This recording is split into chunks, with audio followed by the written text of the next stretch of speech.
Mark Twain's sense of humor was quite intriguing. The great American writer, humorist, and essayist was praised as the greatest humorist the United States has produced, and also regarded as the father of American literature. He once quipped, and I quote him: "The man who is a pessimist before 48 knows too much. If he is an optimist after it, he knows too little." Interesting and also true, isn't it? Well, I was never a natural optimist. What about you? Are you an optimist? Or do you have a largely bleak outlook about everything and everyone? Hello and welcome to Just Pauses.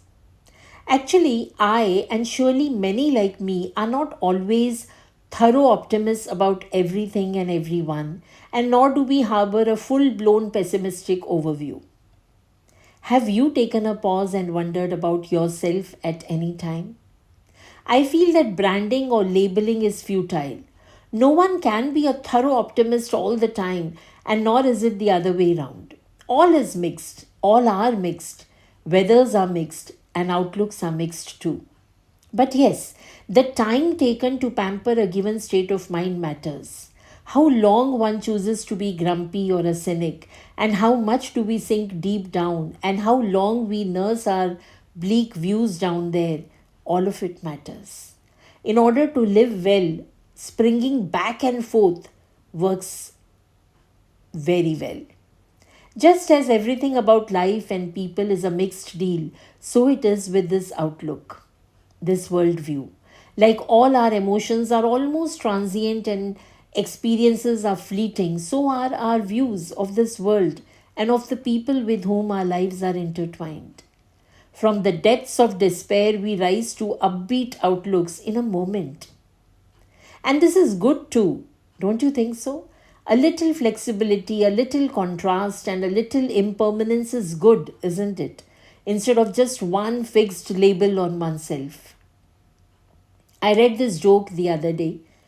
A psychiatrist had two sons. One was a total pessimist, and another was a complete optimist. He decided on an experiment.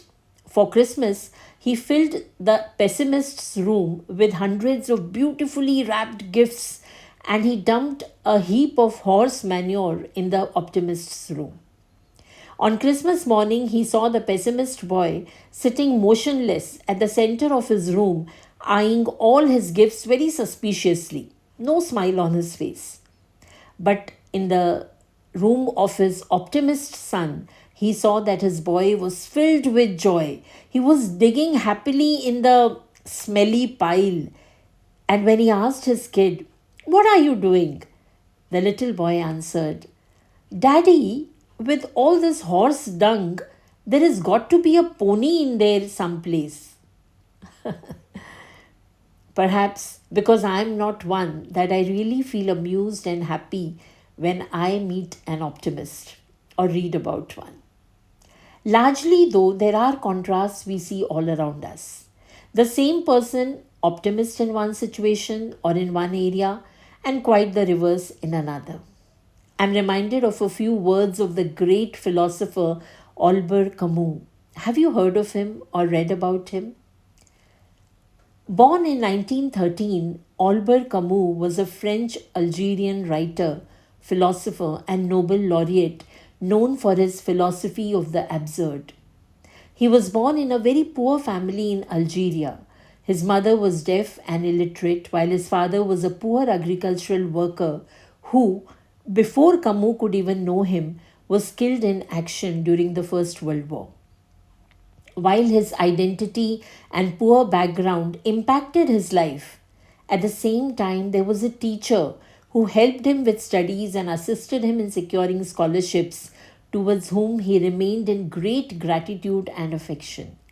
This teacher was a powerful driving force for Camus. Camus dedicated his Nobel Prize to this teacher in his speech while accepting the award.